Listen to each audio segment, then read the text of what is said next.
In the early 1980s, in a quiet industrial town in northern England, there was a narrow street called Black Hollow Lane. It wasn't famous, it wasn't historic. It was just a row of aging brick houses, most of them occupied by factory workers and retired couples. But at number 14, a man moved in who would become the center of a story people still whisper about today. No one knew much about him. He introduced himself only as Mr. Alder. He paid 6 months' rent in cash. He had no family, no visitors during the day, and no job that anyone could identify. At first he seemed polite, reserved, the kind of neighbor who nodded, but never spoke more than necessary. But after the first winter, strange things began happening. Residents reported hearing rhythmic knocking sounds late at night, not on doors, not on walls, from beneath the floorboards.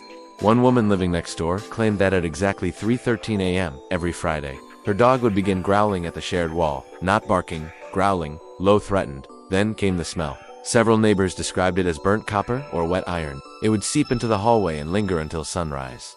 Complaints were made to the landlord. The landlord inspected the property. He found nothing unusual. No incense, no candles, no damage. Just a spotless sitting room, and a basement door secured with 3 separate locks. When asked about it, Mr. Alder calmly explained that he practiced private spiritual discipline and preferred not to be disturbed. That should have been the end of it, but it wasn't. In 1984, a university student named Claire rented the spare room at number 14. She needed cheap housing. Mr. Alder offered it below market price. She later told her friend that the basement was strictly off limits. The foundation is unstable, he said. But Claire noticed something odd. Every Thursday night, Mr. Alder would carry a black suitcase down the stairs. Heavy metal clasps, and at exactly 3:13 a.m., the knocking would begin.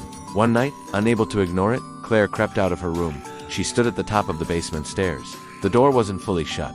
A faint red glow flickered from below, and then she heard chanting, not Latin, not English, something older, something rhythmic, like a heartbeat spoken aloud.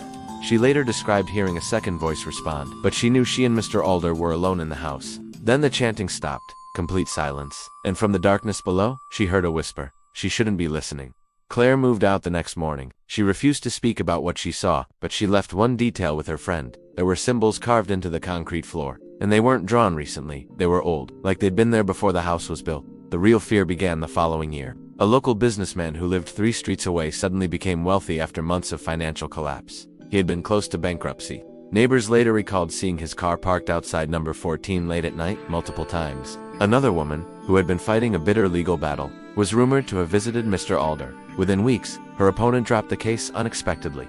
Coincidence? Maybe. But each person connected to him reported the same thing. Strange dreams, persistent headaches, the sound of knocking at 3:13 a.m., even after they moved away. In 1987, police finally visited the house. Not because of rumors, because of a disappearance. A teenage boy named Matthew was last seen walking down Black Hollow Lane. Security cameras weren't common then. There was little evidence, but a witness claimed they saw him speaking to a tall man outside number 14 around midnight. Police searched the house. The upstairs was immaculate, the kitchen untouched, but when they opened the basement door, they hesitated. The concrete floor had been replaced. Freshly poured, still pale. Mr. Alder claimed he was repairing foundation damage. There was no body, no physical evidence, nothing to hold him on. And yet, one officer later confided to a colleague that while standing in the basement, he felt something he couldn't explain. The air felt heavy, like it didn't want us there. The case went cold. Matthew was never found. In 1990, the house caught fire. Not a large fire, contained, strangely precise. It started in the basement. By the time firefighters arrived, the interior was badly damaged. But investigators noted something unsettling.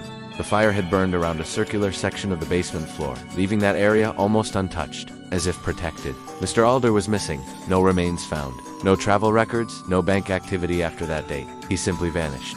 Years passed, number 14 remained vacant. Buyers refused to stay. One couple reported waking up at 3:13 a.m. to rhythmic knocking beneath their bed. Another tenant claimed the basement temperature was always colder than the rest of the house, even in summer. Eventually, the house was demolished. A small parking lot replaced it, and yet, residents claim that car alarms in that lot sometimes trigger at exactly 3:13 a.m. No visible cause, just synchronized noise. And occasionally, though no one wants to admit it publicly, security guards have reported seeing a tall man standing at the edge of the lot, watching, not moving. Dressed in a long, dark coat?